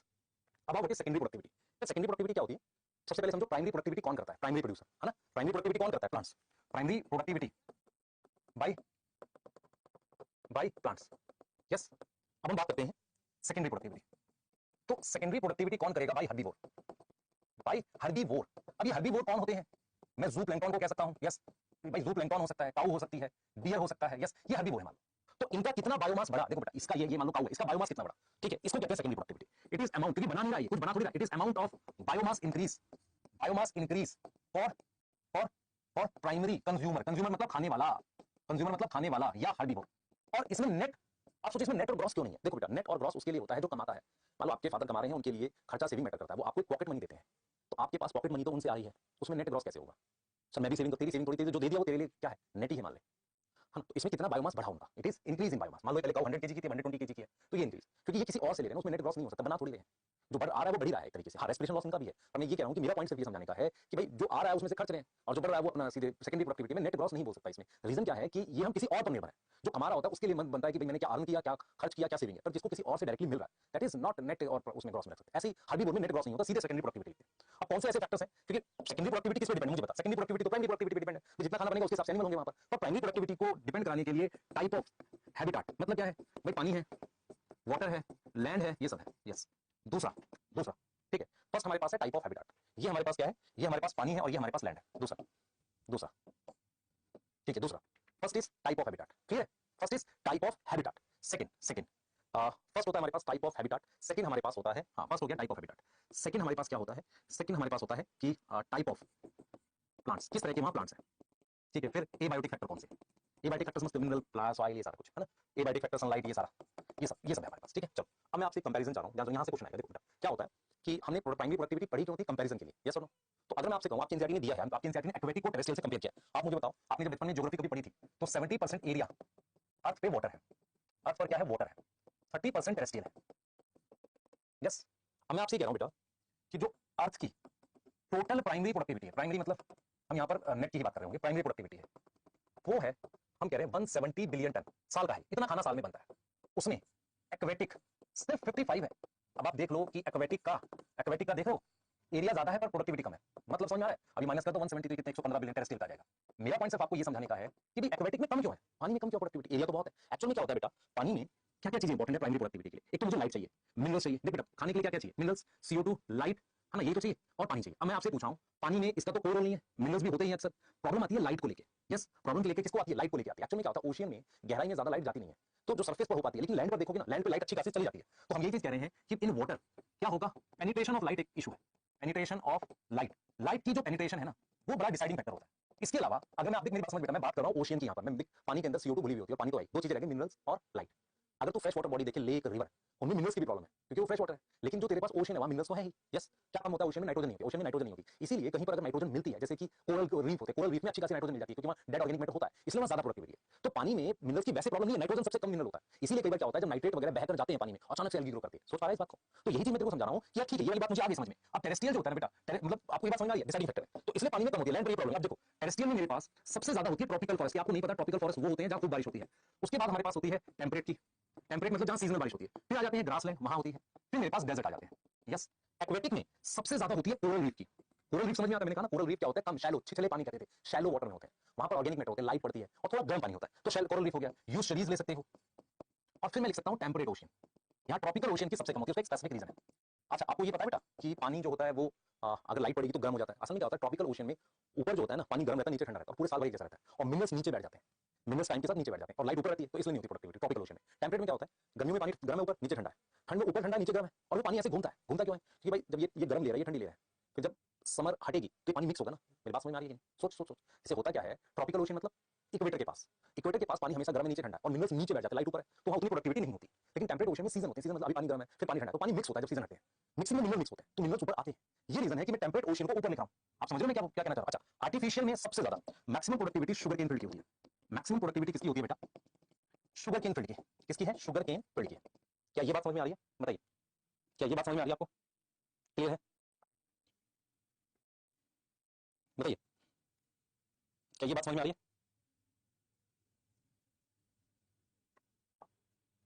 ठीक है, आगे चलते हैं। अब आओ, देखो, to compare ecosystem we need, हमें इकोसिस्टम को कंपेयर करने के लिए हमें किसकी जरूरत पड़ती है बेटा? प्राइमरी प्रोडक्टिविटी की। हर्बीवोर को खाने के लिए क्या अवेलेबल है? एनपीपी अवेलेबल है, व्हिच इज ग्रेटर।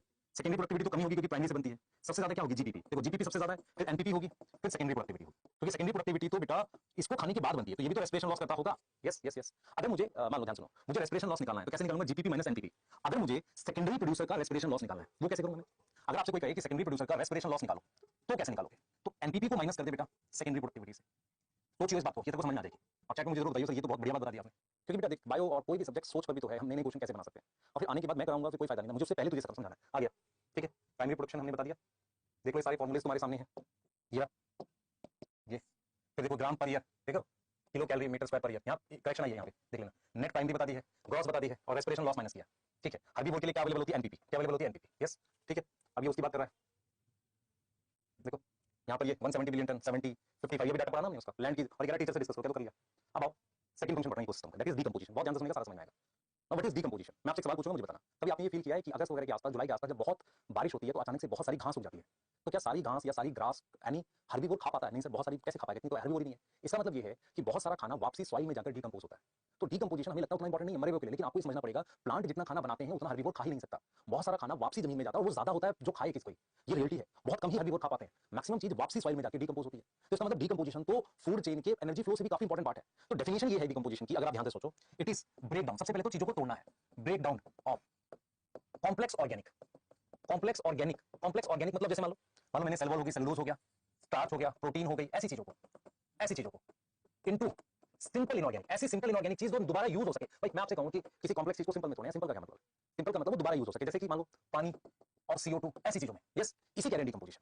और डीकंपोजिशन किसका होता है? मरी हुई चीज का, मरी हुई चीज, डेड चीज कुछ भी हो सकती है। तो डेट्राइटस क्या होता है बेटा? डेट्राइटस होता है dead organic waste. Dead organic waste को अपने क्या बोलते हैं? डेट्राइटस बोलते हैं। अब ये डेड ऑर्गेनिक वेस्ट में क्या आ जाएगा? डेड एनिमल आ जाएगा, डेड एनिमल आ जाएगा, डेड प्लांट आ जाएगा। यस, डेड एनिमल आ जाएगा, डेड प्लांट आ जाएगा, और क्या आ सकता है? और क्या आ सकता है? हमने लिख दिया डेड एनिमल, डेड प्लांट, हमने एनिमल एक्सक्रीटा लिख दिया। यस, एक्सक्रीटा मतलब गोबर वगैरह, ये सब आ जाएगा। लीफ हो गई डेड, फ्लावर हो गए, ये सारा इसमें आ जाएगा, ये सारा इसमें आ जाएगा। अब ये हो गया डेट्राइटस। अब मैं आपसे कह रहा हूं यार, आपने एक वर्ड सुना होगा कभी, डेट्राइटिवोर। डेट्राइटिवोर, इस मरी हुई चीज को भी कोई खाने वाले होते हैं। अर्थवर्म। अर्थवर्म क्या करता है बेटा? अर्थवर्म क्या करता है? डेड लार्ज मटेरियल को तोड़ देता है, खा जाता है उसमें से कुछ, टूट जाएगा। मालूम है आपसे कहूं, ये बड़ा सा डोसा ऐसे करके खा लो, तो टूट जाएगा ना, सारा खून में जाएगा। हाई ब्लड डोसा, मान लो तुम जानवर होते एक तरह के, तुम कोई चीजें पत्ती खाते हैं तो क्या सारी थोड़ी खाओगे अच्छे से, जानवर के हाथ थोड़ी पकड़ के, बहुत सारी चीजें नीचे जाएंगी। ऐसी अर्थवॉर्म जो चीजें खाता है ना, तो चीजें टूट जाती हैं छोटी छोटी, तो उसे कहते हैं डेड लार्ज मटेरियल को वो क्या करता है, ब्रेक करता है स्मॉल में, ब्रेक इनटू स्मॉल। तो हमारे पास क्या है बेटा, डीकंपोजिशन के कुछ स्टेप्स बनते हैं। जब तक मैं इस बड़ी चीज को लास्ट तक यहां तक ना हो, तो डीकंपोजिशन के कुछ स्टेप होते हैं। क्या होते हैं, कुछ स्टेप्स होते हैं। उसमें सबसे पहला स्टेप हमारे पास होता है फ्रेगमेंटेशन, फ्रेगमेंटेशन। दूसरा होता है कैटाबोलिज्म, ठीक है। फर्स्ट हमारे पास होता है फ्रेगमेंटेशन, दूसरा हमारे पास क्या होता है कैटाबोलिज्म, ठीक है, ठीक है। फर्स्ट हमारे पास है फ्रेगमेंटेशन, दूसरा हमारे पास क्या है कैटाबोलिज्म है, ठीक है। तीसरा हमारे पास क्या है मिनरलाइजेशन, क्या है तीसरा हमारे पास मिनरलाइजेशन। फोर्थ हमारे पास क्या, फर्स्ट है फ्रेगमेंटेशन, सेकंड है कैटाबोलिज्म, थर्ड है मिनरलाइजेशन, फोर्थ है हमारे पास ह्यूमिफिकेशन। यस, तो हमने यहां पर लिखा है फ्रेगमेंटेशन, हमने यहां पर लिखा है कैटाबोलिज्म, हमने यहां पर लिखा मिनरलाइजेशन, हमने यहां पर लिखा ह्यूमिफिकेशन, और लास्ट जो हम लिखेंगे यहां पर, last first fragmentation, second catabolism, third mineralisation, fourth humification. अच्छा यहां पे एक और लिखना है, यहाँ लीचिंग आएगा बेटा। लीचिंग और मिनरलाइजेशन में फर्क होता है। लीचिंग में क्या होता है, मिनरल जो होता है ना ऐसी जगह पहुंच जाता है जो प्लांट को अवेलेबल डीप चला जाता है। ये दोनों है तो एक जैसी चीज, लेकिन इसमें उसमें एक फर्क है, ठीक है। ये 5 स्टेप है जिस पे अपने बात करेंगे, क्लियर है, ये 5 स्टेप है। Yes, hello hello hello hello, चलो ठीक है, आ जाओ यहाँ पे, ठीक है। चलो इनको समझते हैं एक बार, एक पूरा प्रोसेस में ड्रॉ करूंगा स्टेप्स का, ताकि आपको चीजें समझ में आ जाए। जैसे मान लो आपके सामने ये एक डेड लीफ है और ये अर्थवॉर्म है, ये क्या है, अर्थवॉर्म है। अर्थवॉर्म क्या करेगा, सबसे पहला स्टेप करेगा, इस लीफ को खा जाएगा और कुछ हिस्सों में तोड़ देगा, उसे कहेंगे फ्रेगमेंटेशन। तो ये छोटे छोटे क्या बन गए, फ्रेगमेंट्स बन गए। यस, ये इसमें तोड़ दिया, ये फ्रेगमेंट्स आ गए, ठीक है। तो ये पहला स्टेप हो गया फ्रेगमेंटेशन। तो फ्रेगमेंटेशन में क्या हुआ है आप देखिए ध्यान से, व्हाट इज फ्रेगमेंटेशन, अगर मैं यहां लिख दूं तो फ्रेगमेंटेशन में क्या हुआ कि अर्थवॉर्म जो है, अर्थवॉर्म या कोई भी डेट्राइटिव है, या किसी भी रीजन से जो लार्ज फ्रेगमेंट्स हैं, लार्ज ऑर्गेनिक मैटर है, वो टूट जाएगा किसमें, ब्रेक इनटू स्मॉल फ्रेगमेंट्स में, स्मॉल पार्ट्स में। इसको अपने फ्रेगमेंटेशन कहते हैं, ठीक है। तो ये हमारे पास क्या हो गया, ये हमारे पास क्या हो गया, स्मॉल फ्रेगमेंट हो गया, ठीक है, स्मॉल फ्रेगमेंट्स हो गया। फिर इसको हमने फ्रेगमेंटेशन बोल दिया। सेकंड हमारे पास क्या है, सेकंड हमारे पास क्या है, लीचिंग। सेकंड हमारे पास क्या है, लीचिंग, ठीक है। लीचिंग क्या होता है, देखो, some of the mineral leach deep into soil, deep into soil.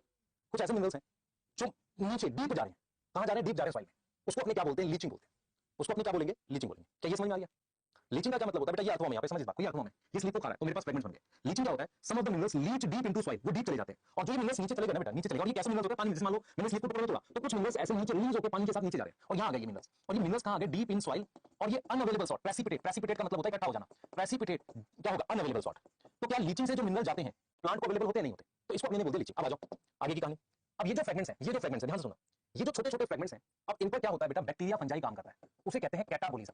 अब सोचो ना बेटा, मिट्टी में ये टुकड़ों में टूट गया, अब ये जो टुकड़े पड़े हुए हैं वहां सॉइल में बैक्टीरिया फंजाई के स्पोर होते हैं, और ये ऑर्गेनिक मैटर पे ग्रो करके उसे खाने लगते हैं, तो इसे कहते हैं कैटाबोलिज्म। कैटाबोलिज्म का मतलब होता है कि fungi and bacteria, fungi and bacteria क्या करेगा, ईट करेगा किसको, फ्रेगमेंट्स को, या डाइजेस्ट करेगा। ईट लिखना ठीक नहीं है बेटा, क्योंकि वो डाइजेस्ट करते हैं। कौन सा डाइजेशन होता है आपको पता है ना, क्या करेगा, एक्स्ट्रा सेलुलर डाइजेशन, जिसे हम क्या बोलेंगे, डाइजेस्ट करेगा।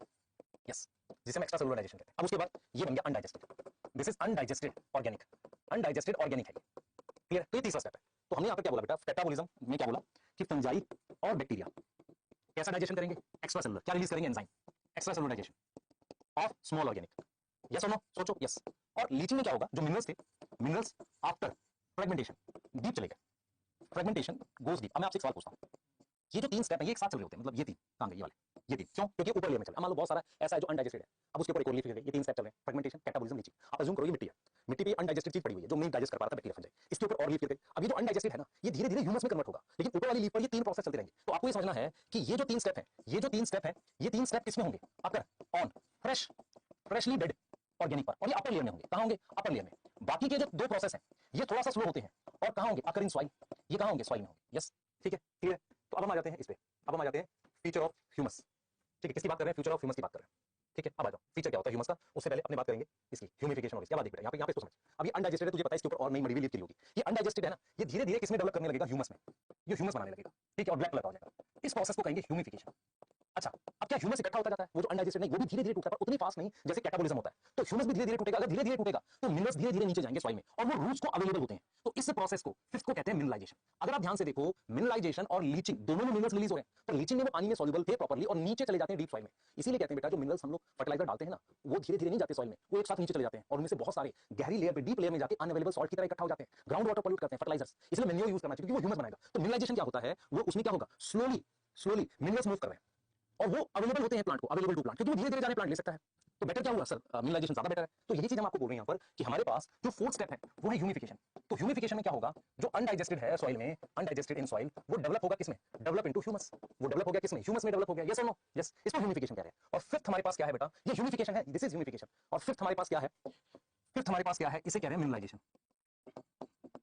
मिनरलाइजेशन, ठीक है। मिनरलाइजेशन क्या होता है, ध्यान से सुनिए। मिनरलाइजेशन क्या होता है बेटा, कि जो ह्यूमस होता है, ह्यूमस आल्सो डिग्रेड स्लोली। कैसे डिग्रेड होगा, स्लोली, धीरे धीरे, ठीक है। अब मैं आपसे कुछ चीजें समझता हूं, जैसे मान लो अगर आपसे कोई कहे कि ह्यूमस क्या होता है, एक्चुअली में क्या होता है बेटा, ह्यूमस ये ब्लैक कलर का होता है। आपने देखा भी काले मिट्टी, काला जैसा कुछ होता है, ब्लैक कलर। एमोर्फस, एमोर्फस मतलब, अच्छा कभी आपने मिट्टी खोद के निकाली होगी ना कहीं से, तो ऐसी जगह से निकालो जहां पर मतलब कोई प्लांट नहीं है, तो वो निकलती है येलो, लेकिन जहां पर प्लांट होते हैं थोड़ी ब्लैकिश निकलती है, तो एमोर्फस होता है। और serve as reservoir, serve as reservoir of mineral. वो किसका रिजर्वायर सर्व करता है, मिनरल का। क्या ये बात समझ में आ रही है, क्या ये बात समझ में आ रही है,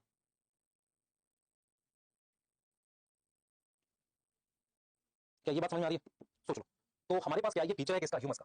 ये किसका फीचर है, ह्यूमस का फीचर। अब देख लो, ब्लैक कलर है, एमोर्फस है, सर्व करता है एज अ रिजर्वायर। अब आ जाओ फैक्टर्स अफेक्टिंग डीकंपोजिशन। अच्छा एक चीज और है बेटा, एक चीज और है, आप ध्यान रखना कि अगर मैं बात करता हूं कि ब्लैक कलर है, एमोर्फस है, सर्व एज रिजर्वायर, और ये स्लो डिकंपोज होता है, धीरे धीरे टूटता है।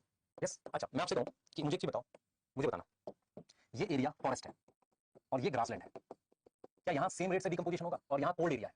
कोल्ड एरिया मतलब मान लो यहाँ एक वो है, पोल्स है, यहाँ सेम रेट से डिकंपोजिशन होगा, नहीं। तो इसका मतलब फैक्टर्स होते होंगे ना। जैसे फॉर एग्जांपल, सबसे पहले अपनी बात करते हैं, ध्यान दो बेटा, अपनी बात करते हैं टेम्परेचर की। मुझे बताना ध्यान से, अपने टेम्परेचर की बात करते हैं, मुझे सोच के बताओ। तो लो टेम्परेचर में क्या होता है, ऑर्गेनिक मैटर बिल्डअप होता है। अभी मैंने एक न्यूज़ पढ़ी थी, अभी क्या होता है कि जो वो होते हैं जो माउंटेन पर जाकर, वो नहीं होते माउंटेन पर, पर्वतारोही जिन्हें कहते हैं, जो माउंटेन पे जाके क्लाइंबिंग करते हैं। अब क्या हुआ, एक मतलब ऐसा ऑर्डर पास हुआ कि भाई जो माउंटेन क्लाइंबिंग करेगा ना, वो अपने एक्सक्रीटर साथ पैक करके नीचे लेकर आए भाई, क्योंकि वहाँ डिकंपोजिशन नहीं हो रहा, वो स्मेल आती रहती है। ऐसा एक प्रॉपर ऑर्डर पास हुआ कुछ दिन पहले, समझा। इसका मतलब वहाँ इतना स्लो, और दूसरा क्या, बहुत सारे एनिमल कई सालों के बाद, कई ईयर्स के बाद मरे हुए बर्फ में से मिल जाते हैं। तो ये ऑर्गेनिक मैटर का बिल्डअप होता है लो टेम्परेचर। तो मुझे कितना चाहिए बेटा, मुझे 20 से 25, 25 से 30 डिग्री, ये ऑप्टिमम, ये बढ़िया टेम्परेचर है। यस, एक तो टेम्परेचर हो गया। दूसरा तो ऑक्सीजन, एरोबिक फास्ट होता है। Aerobic is faster than anaerobic. Faster होता है किससे, एनारोबिक से। एनारोबिक से एरोबिक फास्ट होता है। आप समझो ध्यान से, अगर ऑक्सीजन होगी तो डिकंपोजिशन फास्ट होगा। अब आ जाते हैं ह्यूमिडिटी। मॉइस्चर चाहिए ना, मॉइस्चर चाहिए स्पोर जर्मिनेशन के लिए, required for spore germination of bacteria and fungi. उसके बिना स्पोर कैसे जर्मिनेट करेंगे, फिर डिकंपोजिशन कैसे होगा, बैक्टीरिया एंड फंजाई। बैक्टीरिया और फंजाई के स्पोर जर्मिनेशन करने के लिए मुझे मॉइस्चर चाहिए। फिर आते हैं अपने केमिकल नेचर। अब जब हम केमिकल नेचर की बात कर रहे हैं, ध्यान से सुनिए बेटा, अगर मेरे पास नाइट्रोजन होगा, नाइट्रोजन होगा, मेरे पास शुगर होगा, नाइट्रोजन शुगर होगा, तो डिकंपोजिशन फास्ट होगा। कैसा डिकंपोजिशन होगा, डिकंपोजिशन फास्ट होगा। यस, मान लो किसी चीज में नाइट्रोजन है, शुगर है, फास्ट होगा। लेकिन काइटिन होगा, आपको पता लकड़ी आसानी से डिकंपोज नहीं होती, लिग्निन होगा, तो डिकंपोजिशन स्लो होगा। जैसे मैंने कई बार ऐसे क्वेश्चन कराए भी हैं, आप उतनी बड़ी लकड़ी मिट्टी में डाल दो, उतना आलू का टुकड़ा डाल दो, आलू स्टार्च है ना, फास्ट डिकंपोज होगा। लकड़ी लिग्निन है, वुड है, वो धीरे डिकंपोज होगी। मेरी बात समझ पा रहे हो, यस। तो ये अपने ध्यान रखना। मैं चाह रहा था कि एक बार आप ना लीचिंग और इसमें डिफरेंस ध्यान रख लो। लीचिंग जो होती है ना, मिनरलाइजेशन, ये होती है, इसमें फास्ट मूव करता है, फास्ट मूव करता है डीपर लेयर में, कौन, इनऑर्गेनिक मिनरल। और इसमें क्या है, स्लो मूव करता है एंड अवेलेबल हो जाता है प्लांट को। यस, क्लियर है। तो आप ये सारे नोट्स बनाएंगे प्रॉपर्ली। मैंने डिकंपोजिशन बता दिया, फिर मैंने ये बता दिया आपको, लीचिंग ये वाला देख लो, फिर ये बता दिया आपको, फिर मैंने ये बता दिया। आप डिकंपोजिशन इतना ही, एक लेक्चर में इसको खत्म कर लेंगे। मैं बार बार बोल रहा हूँ, आज आपने ऑर्गेनिज्म में, फिर बोल रहा हूँ, मैं काम दूंगा आपको, किसी भी तरीके से दे सकते हैं, टेलीग्राम पे दे सकते हैं, डायरेक्ट दे सकते हैं, आपको काम देंगे। आपने काम करना है, आप सिलेक्ट नहीं होंगे, ये ज्यादा खराब हो जाएगा। तो प्लीज काम करिए, मेहनत करिए, ऑर्गेनिज्म पॉपुलेशन पूरा पढ़ना है आपको प्रॉपर तरीके से, ठीक है। आज और कल में खत्म करो क्वेश्चन, आज शाम को या कल मॉर्निंग आपको क्वेश्चन मिल जाएंगे, ठीक है। मिलते हैं, बाय।